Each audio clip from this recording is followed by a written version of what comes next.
Yo nakama semua, kembali lagi dengan Anime Nogi. Kali ini Mimin akan melanjutkan alur cerita modulo Jujutsu Kaisen, di mana Mimin akan membahas chapter 22 dan 23.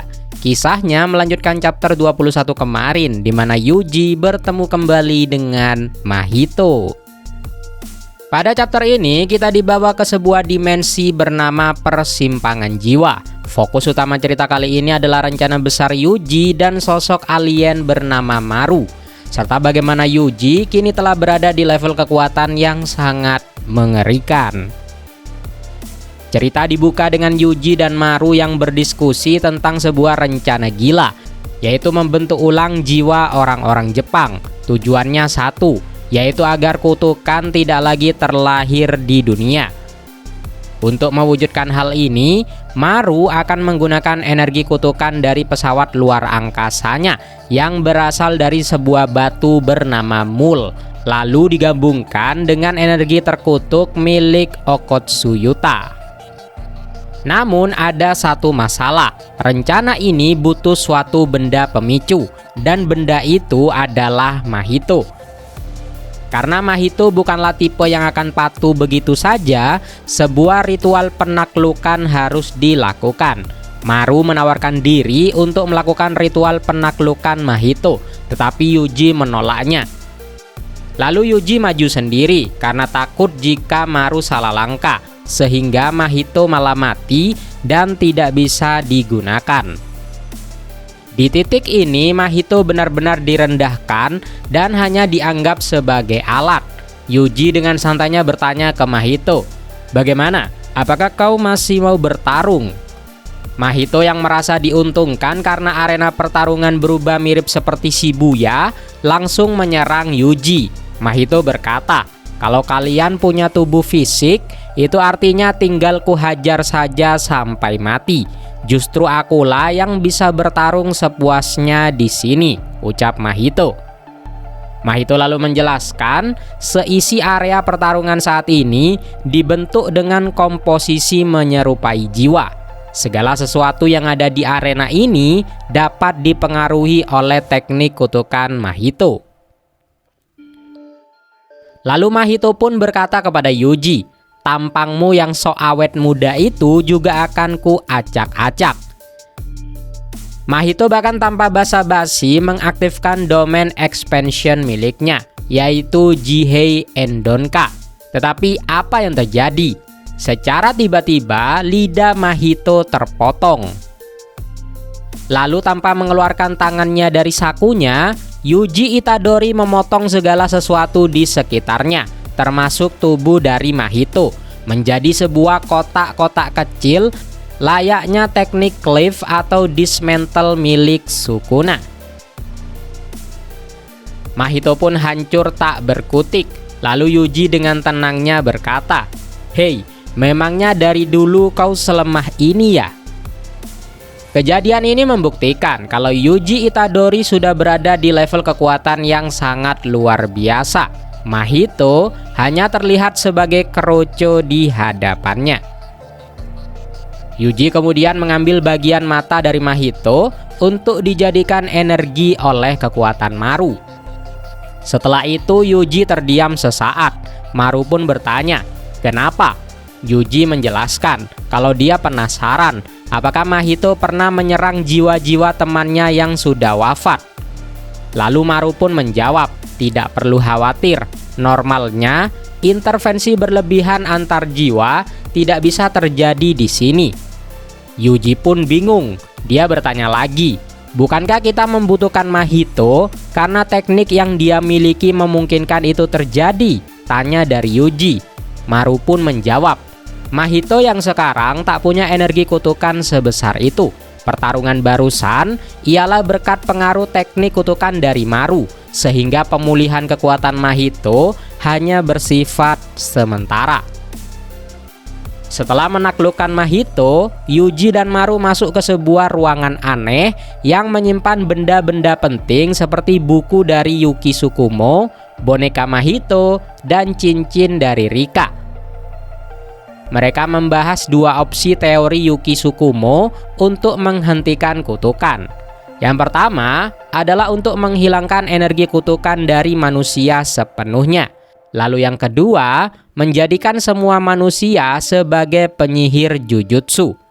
Maru menolak opsi yang kedua karena dinilai terlalu berbahaya dan bisa memicu lahirnya manusia-manusia jahat berfisik super seperti Toji Fushiguro.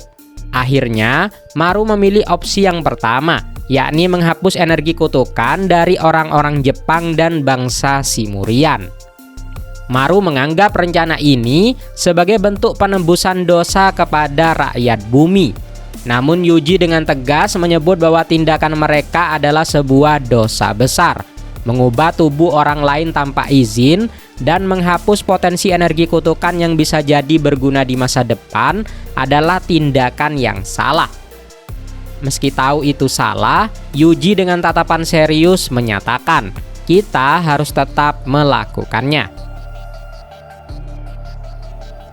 Disinilah fakta mengejutkan terungkap.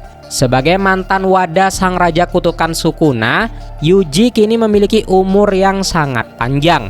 Ia akan hidup selama 300 tahun lagi. Yuji mengatakan bahwa ia siap menyelesaikan masalah ini dan menanggung apapun hukumannya secara sendirian.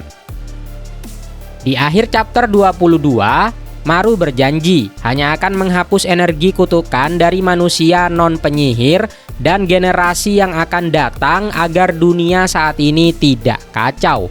Namun sebelum Maru mengeksekusinya, Yuji menjatuhkan satu fakta yang membuat Maru terdiam. Sekalipun energi kutukan orang Jepang dihilangkan, kutukan mungkin akan tetap lahir, ucap Yuji. Harmoni dunia ternyata tidak semudah itu untuk diciptakan. Yuji dan Maru lalu membahas detail rencana untuk menciptakan harmoni antara bangsa alien atau Simurian dengan manusia. Namun ada sebuah masalah besar. Menghapus energi kutukan dari seluruh penduduk Jepang tidak akan menghentikan lahirnya roh kutukan sepenuhnya. Sama seperti orang-orang di luar Jepang, manusia biasa tetap akan memancarkan energi kutukan dalam jumlah yang sangat kecil. Masalahnya, ketika energi kutukan yang sedikit ini menumpuk di luar Jepang, kekuatan itu justru menciptakan roh kutukan yang jumlahnya lebih sedikit, namun jauh lebih kuat.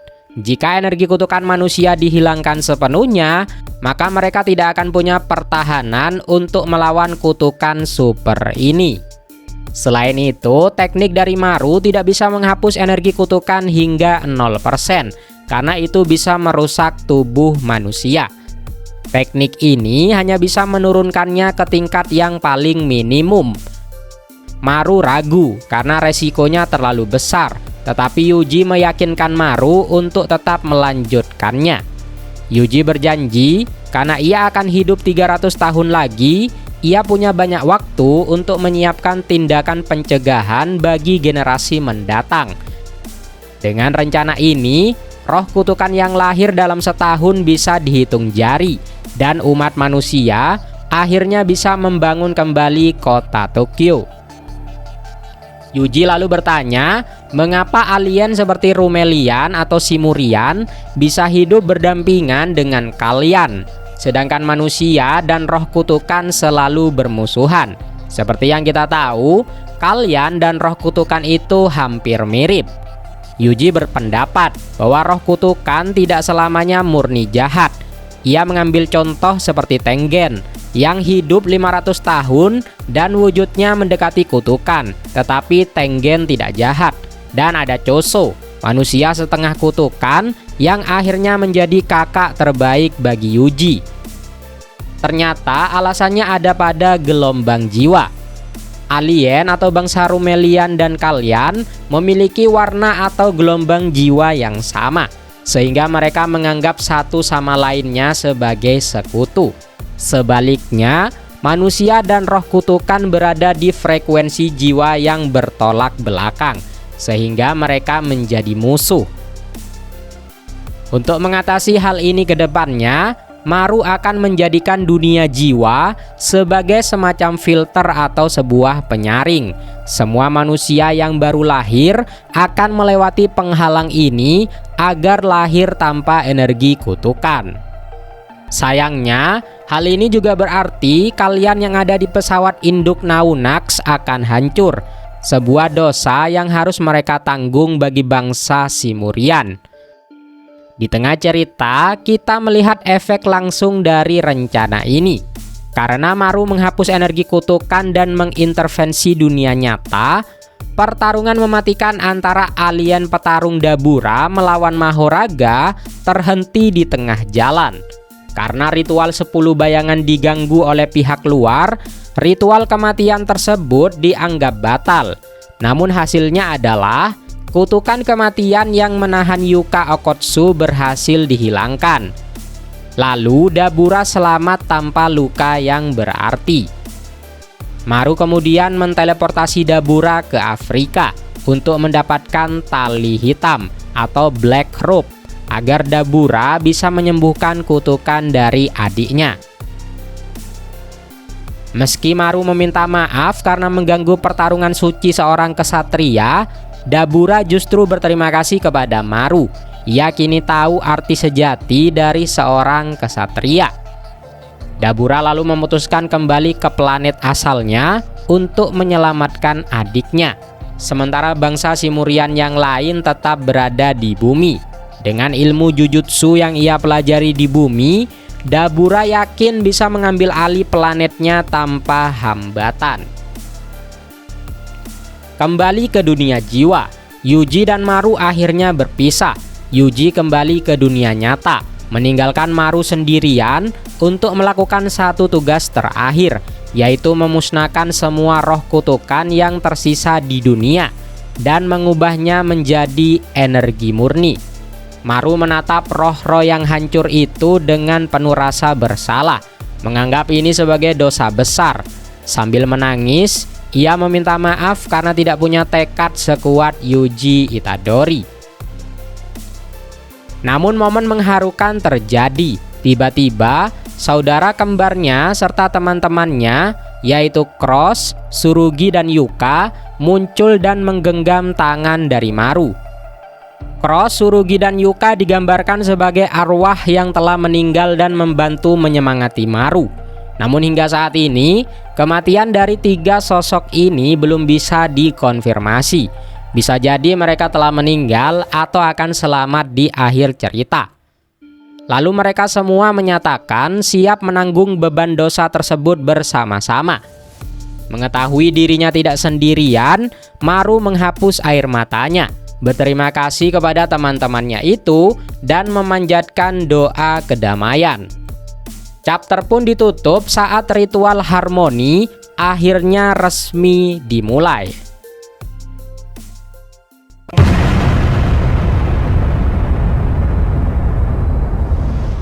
Catatan editor mengatakan minggu depan manga Modulo akan libur dan kemungkinan besar kita akan memasuki 2 chapter terakhir dari cerita Modulo ini. Akhir kata, Mimin pamit undur diri. Adios.